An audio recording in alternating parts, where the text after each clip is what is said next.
오늘 주신 하나님의 말씀은 시편 34편 1절에서 7절 말씀을 교독하시겠습니다. 시편 34편 1절에서 7절의 말씀을 교독하시겠습니다. 내가 여호와를 항상 송축하며 내 입술로 항상 주를 찬양하리이다. 내 영혼이 여호와를 자랑하리니 공고한 자들이 이를 듣고 기뻐하리로다. 나와 함께 여호와를 광대하시다 하며 함께 그의 이름을 높이세. 내가 여호와께 간구하매 내게 응답하시고 내 모든 두려움에서 나를 건지셨도다. 그들이 주를 앙망하고 광채를 내었으니 그들의 얼굴은 부끄럽지 아니하리로다.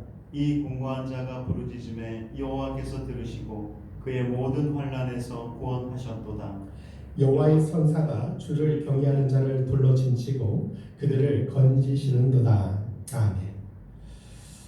오늘은 영원토록 하나님을 찬양할 것을 서약하는 성도들의 제목으로 함께 은혜를 나누려고 합니다.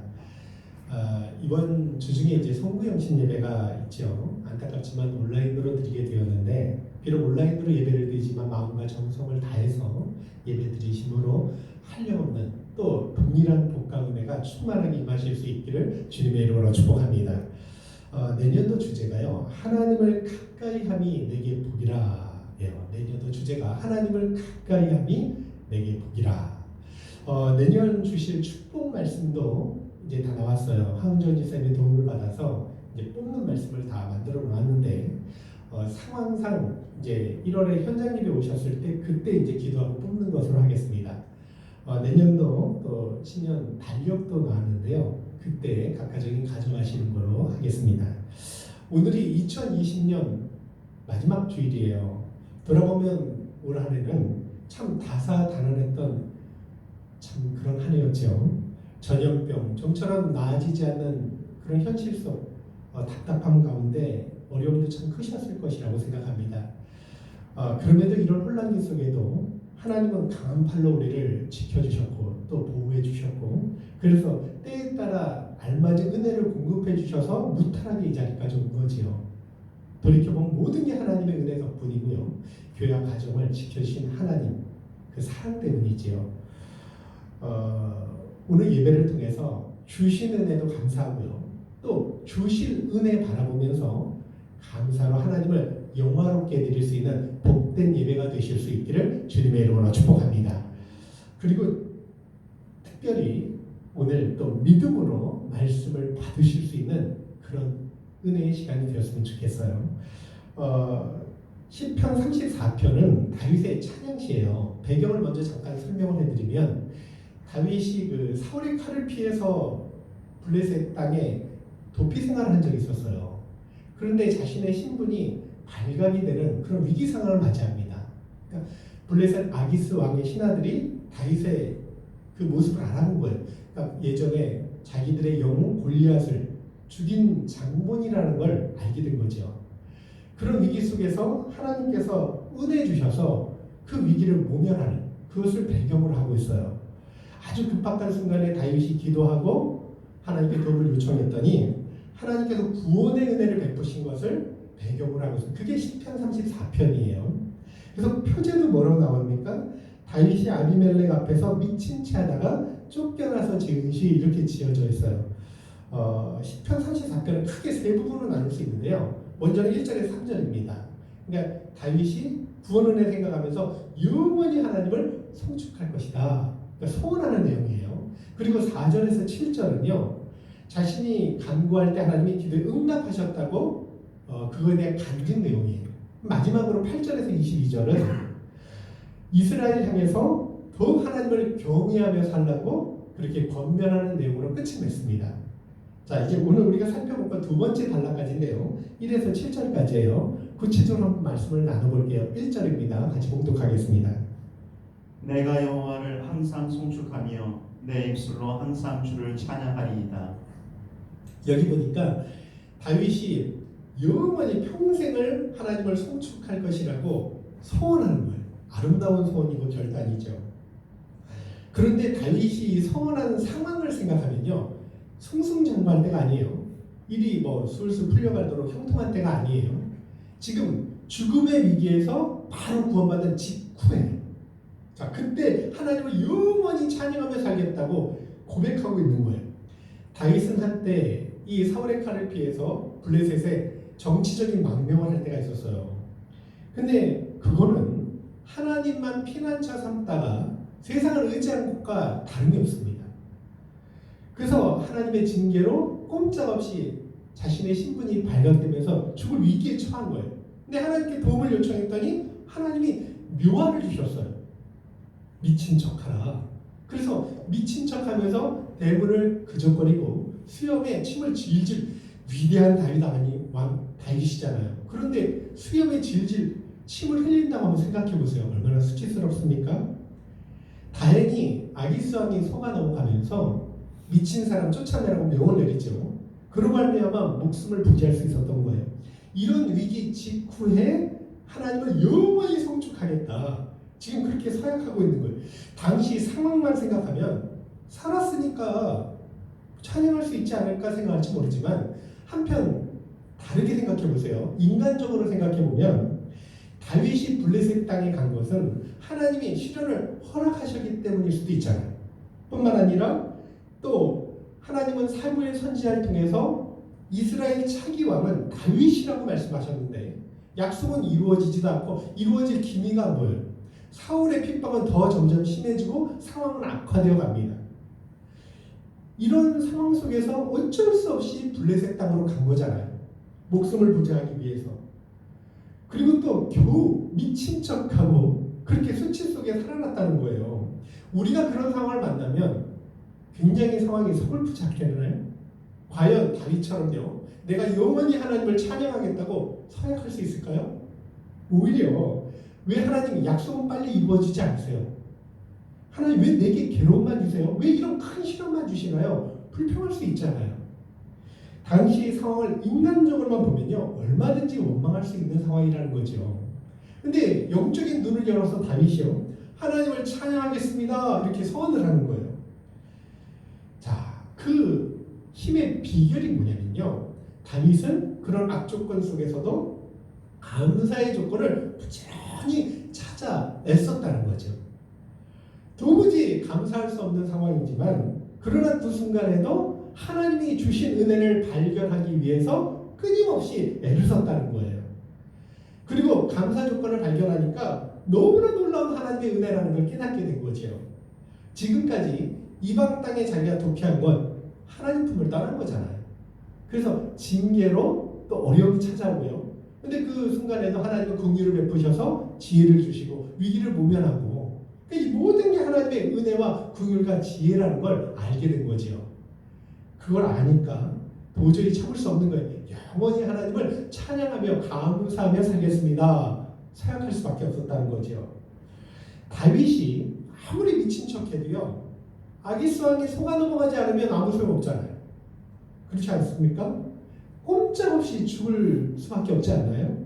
그런데 아기스 왕이 어떻게 보면 다윗의 돌변한 태도를 너무 쉽게 믿어요. 그리고 또 살려주지요. 이 모든 것이 하나님의 구원 역사이고 은혜라는 뜻이죠. 순간 다윗의 회개와 기도를 들으시고 하나님께서 아기스의 눈을 가려주신 거예요. 그것 때문에 다윗이 살아날 수 있었고, 그런 은혜를 발견하니까 모든 게 하나님의 은혜입니다. 제가 평생을 하나님을 찬양하며 살겠습니다. 라고 고백하고 또 노래할 수 있는 거죠.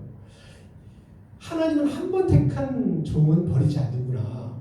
또 연약해도 부족해도 그를 세워서 친히 당신의 약속을 이루어 가시는 하나님이시구나. 이런 걸 알게 되니까요, 기쁨 속에 찬양이 터져 나오는 거예요. 우리도 마찬가지예요. 얼마나 연약하고 부족한 인생입니까? 한번 생각해 보세요. 돌이켜보면 하나님 뜻대로 올해도 산 것보다 내 마음대로 내 생각대로 나아갈 때도 많았고요. 그리고 상황이 좀 불리해지면 세상을 의지하거나 두려움에 휩싸일 때도 한두 번이 아니었을 거예요. 그런데 하나님은 동일한 사랑과 은혜로 우리를 지켜주셨고 불꽃 같은 눈동자로 보호하셔서 오늘 이 자리에 예배드릴 수 있는 은혜를 주셨어요. 모든 게 하나님 은혜죠.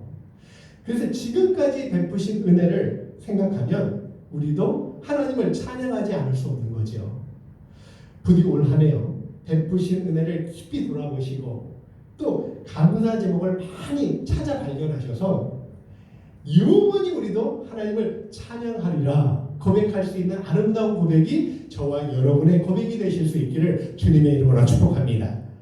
올 한 해 전염병으로요 온 세상이 고통을 받고 있어요. 근데 그 순간에도 감사 조건을 얼마든지 찾고 발견할 수 있어요.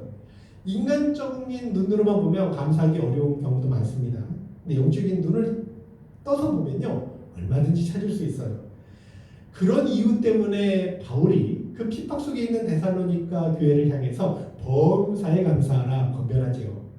범사에 감사라는 건 이게 기쁠 때든 슬플 때든 또 고난이든 형통할 때든 항상 하나님께 감사 조건을 찾을 수 있다는 뜻과도 마찬가지예요. 왜냐하면 감사는 절대 그냥 되지 않습니다. 마음에 우러나와야 감사가 되죠. 어떻게 그냥 감사합니까? 형식적이죠. 뭔가 이유와 조건이 있어야 되죠. 혹 시련이 징계로 임할지라도 성도는 감사할 수 있어요. 왜냐하면 그 징계의 시련조차 우리를 죄를 깨닫게 하고 죄에서 돌이킬 수 있는 힘을 주니까. 연단의 시련도 마찬가지예요. 감사할 수 있어요. 왜냐하면 그 연단으로 말미암아 내 믿음이 정금같이 변화되고요. 그리고 그것 때문에 더 큰 복과 은혜를 누릴 수 있는 자격을 부여받으니까 얼마든지 감사할 수 있다는 거죠. 하박국서 3장 17절 18절을 봉독하겠습니다. 같이 한번 봉독할게요. 자, 비록 무화과 나무가 무성하지 못하며 포도나무에 열매가 없으며 감람나무에 소출이 없으며 밭에 먹을 것이 없으며 우리 양이 없으며 외양간에 소가 없을지라도 나는 여호와로 말미암아 즐거워하며 나의 구원의 하나님으로 말미암아 기뻐하리로다. 하박국 선지자의 고백이에요.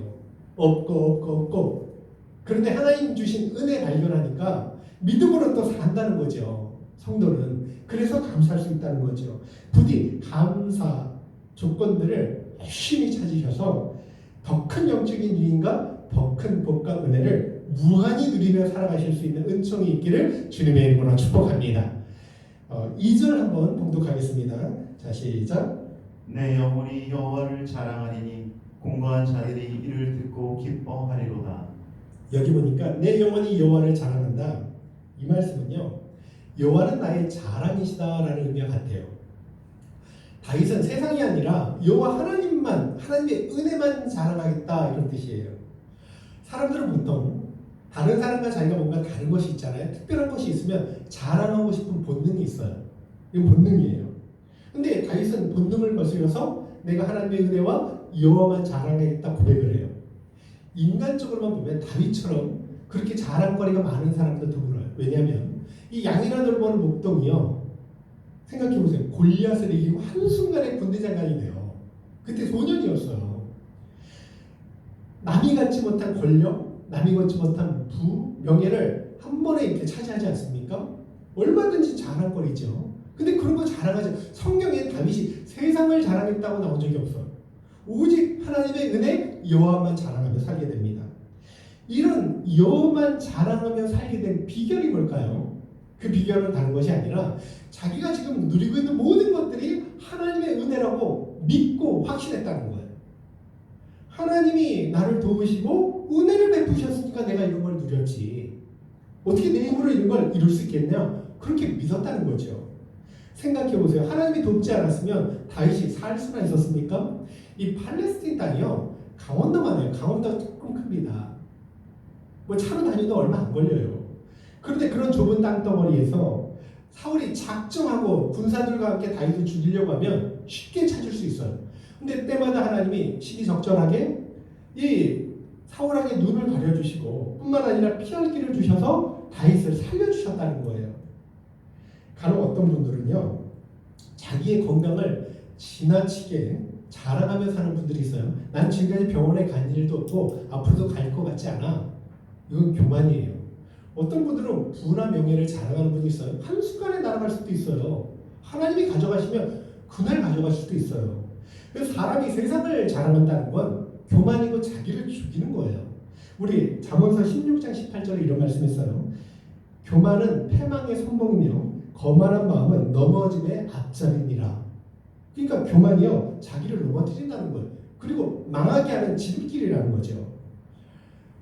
왜 사람이 세상 것이나 자기를 자랑할 수 없냐면 모든 것이 하나님의 은혜로 왔잖아요.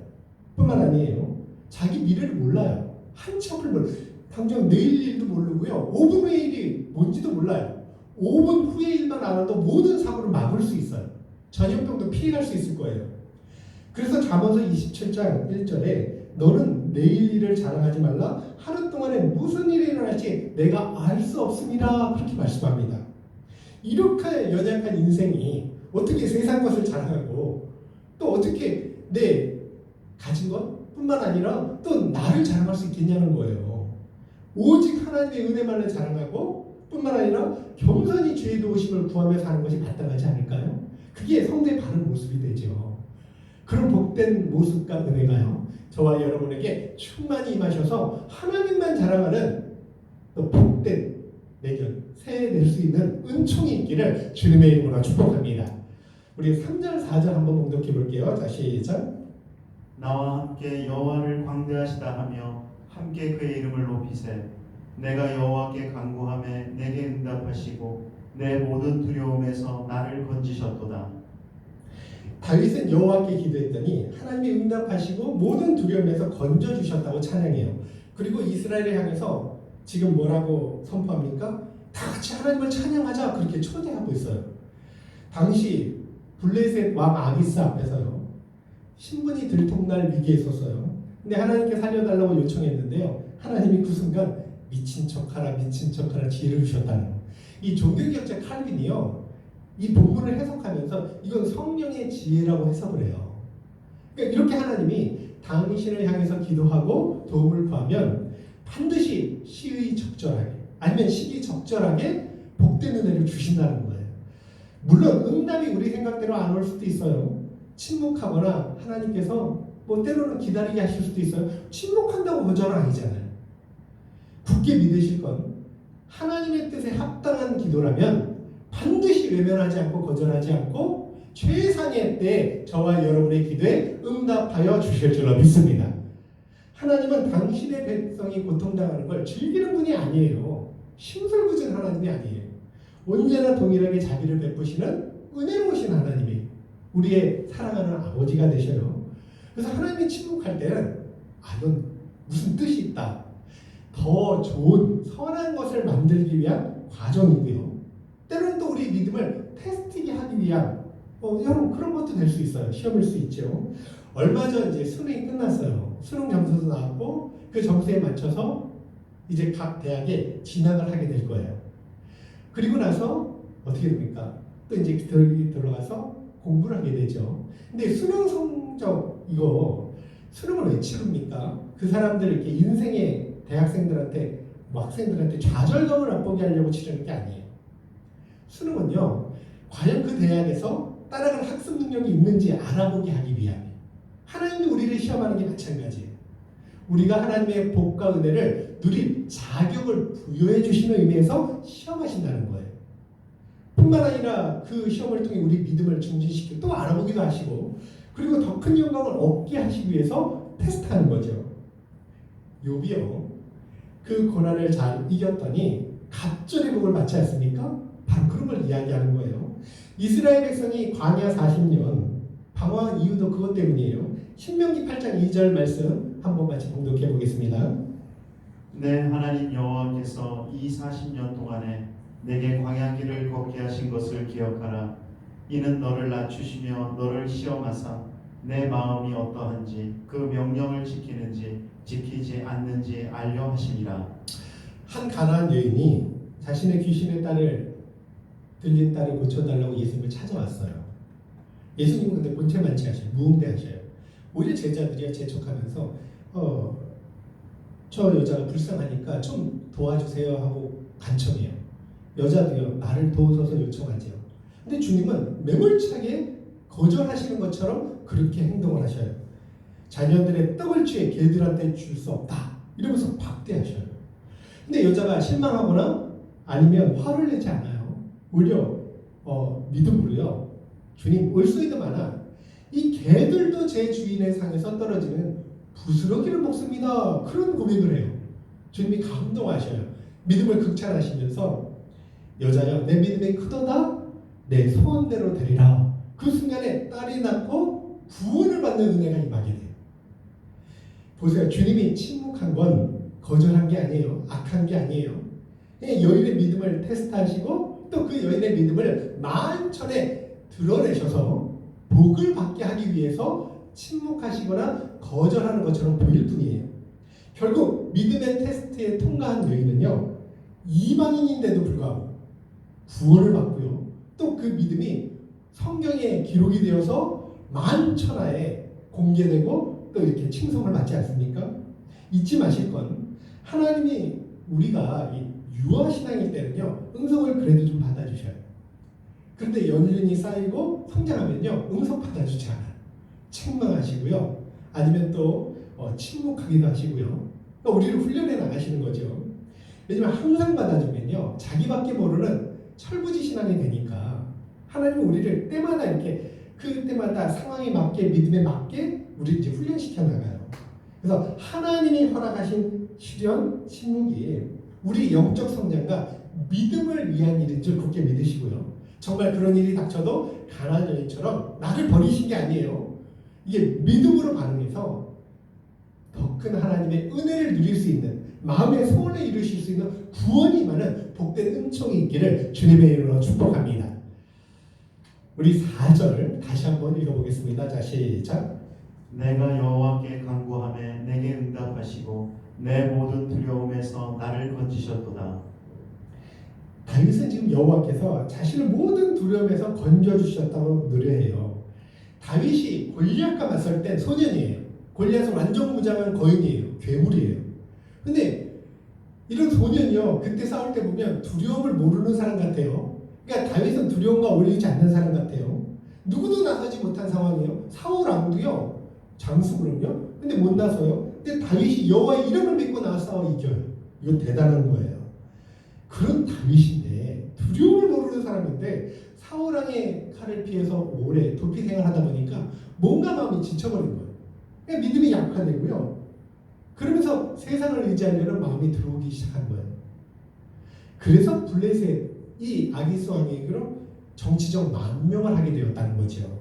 결국 모든 이유가 두려움 때문인데, 이 두려움이 찾아온 이유는 뭐냐면 이 고난이 길어지니까 마음이 약해지니까, 그렇죠? 그것 때문에 하나님께 온전히 맡기지 못하고 내가 뭔가 살 길을 찾아보려는 안간힘을 쓰는 그런 모습을 전락했다는 거예요. 그런데 소년일 때 이 골리앗과 싸울 때 다윗 모습 보세요. 생명까지 맡기지 않습니까? 두려움이 없어요. 결국 두려움은요, 하나님을 전적으로 신뢰하지 못할 때 찾아오는 결과라는 거예요. 우리도 마찬가지입니다. 하나님을 신뢰하지 못할 때 이 두려움이 찾아올 수 있죠. 반대로 인생 전체를 맡기면 두려움이 들어설 공간이 없잖아요. 어떤 사람이 우연히 이제 길을 가다가 값진 보석을 발견했어요. 그걸 집에 가져오는 순간부터 잠을 못 자는 거예요. 혹시 이게 소문이 나서 누가 도둑질해 갈까봐 불안해서 잠을 못 자는 거예요. 근데 어떤 친구가요, 이렇게 알려줘요. 아주 유명한 보안회사가 있는데 금고에 맡기면 안전해. 그래서 그 금고에 맡겼더니 그다음부터 잠을 잘 자요. 안전하다고 생각하니까. 이처럼 두려움을 극복하는 방법은요, 하나님께 모든 것을 맡기는 것이라는 거죠. 이것 때문에 베드로전서 5장 7절에 우리에게 뭐라고 말씀하냐면, 너희 염려를 주께 맡기라, 이는 그가 너희를 돌보시리라 라고 우리에게 말씀합니다. 심지어 우리 인생, 미래, 건강, 생명 끝까지 다 맡기라는 거예요. 그럴 때 하나님의 평강이 임하고 두려움이 쫓아나요. 그런 복된 은혜를 누릴 수 있다는 거예요. 하나님은 우주보다 크신 분이에요.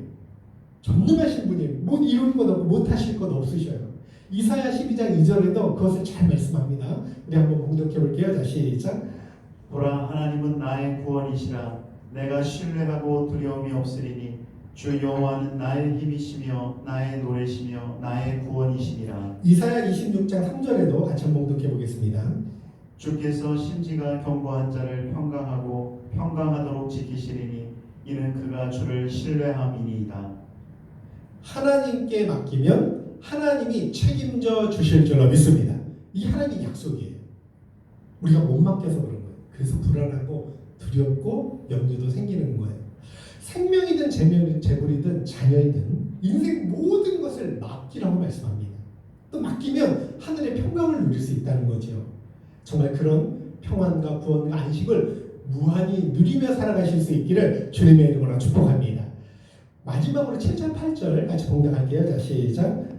여호와의 천사가 주를 경외하는 자를 둘러 진치고 그들을 건지시는도다. 너희는 여호와의 선하심을 맛보아 알지어다. 그에게 피하는 자는 복이 있도다. 여호와의 천사가 주를 경외하는 자를 둘러진치고 건지신다고 했어요.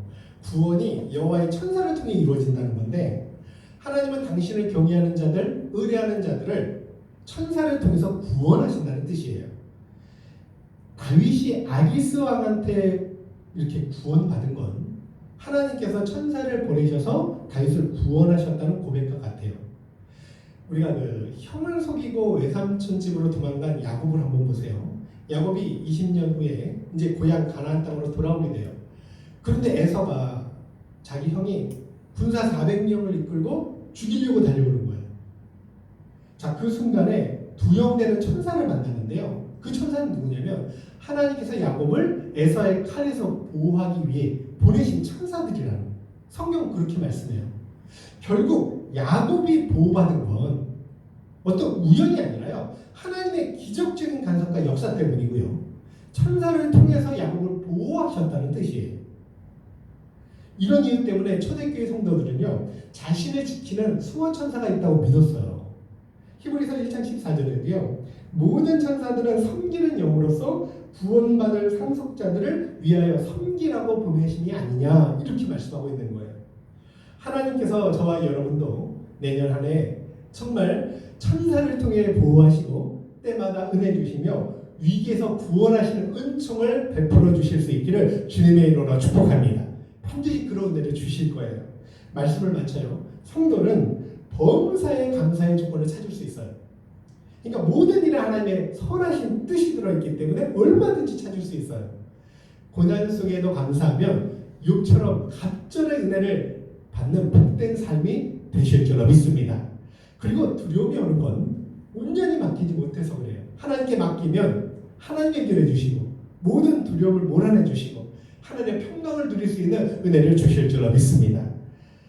올해도 지켜주신 것처럼 또 이번 주도 지켜주시고 또 내년에도 천사를 통해서 보호하실 걸 굳게 믿으실 수 있기를 주님의 이름으로 축복합니다.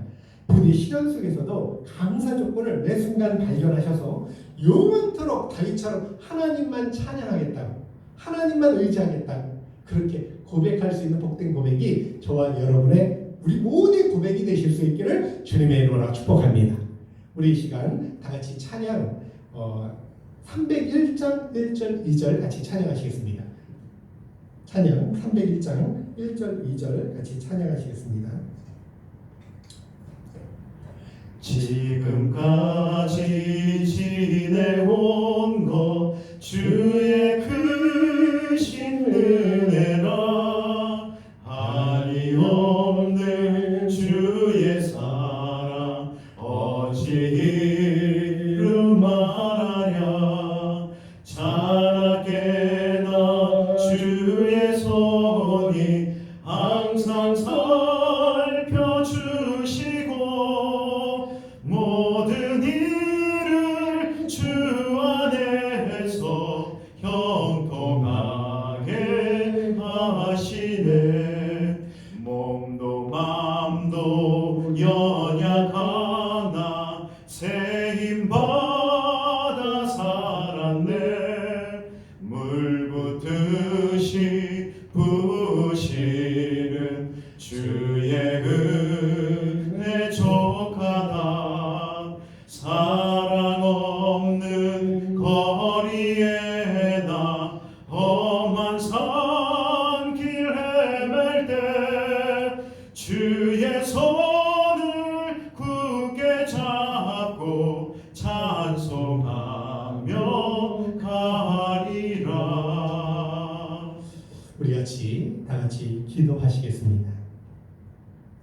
존귀하신 하나님 아버지, 올 한 해 저희 교회 가정들을 전염병 속에서도 지켜주시고 또 시적절하게 때를 따라 은혜 베푸심에 진심으로 감사드립니다. 하나님 아버지, 때에 맞는 알맞은 은혜를 공급해 주시고 또 위기 때마다 저희를 지켜주시고 보호해 주셔서 오늘 이렇게 귀한 예배 드릴 수 있는 은총을 주시며 진심으로 감사드립니다. 하나님 아버지, 그런 하나님의 돌보심을 항상 기억하며 살아갈 수 있도록 우리를 인도하여 주시옵소서. 정말 범사에 감사하며 날마다 감사 제목을 찾아 하나님께 찬양 드릴 수 있는 믿음으로 살아갈 수 있도록 우리를 인도하여 주시옵소서. 모든 일에 하나님의 선하신 뜻이 있음을 확신하고 그 속에서 감사 조건을 찾아서 정말 갑절의 복을 누리는 복의 주인공이 우리 모두가 될 수 있도록 은혜를 베풀어 주시옵소서.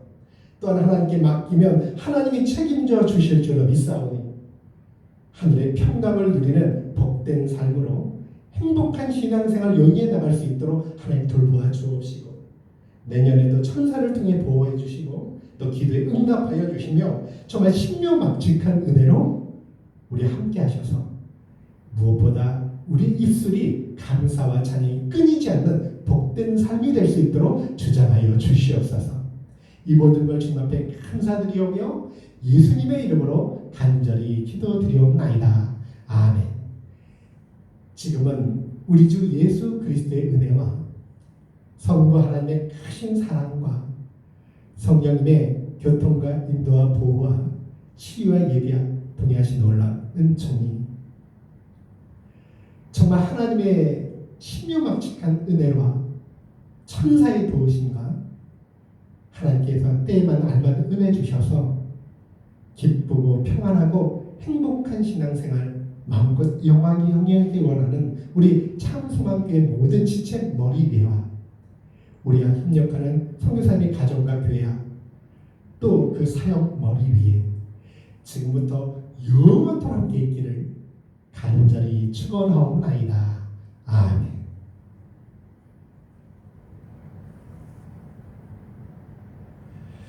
이상으로 주일 예배를 마치겠습니다. 감사합니다. 수고하셨습니다.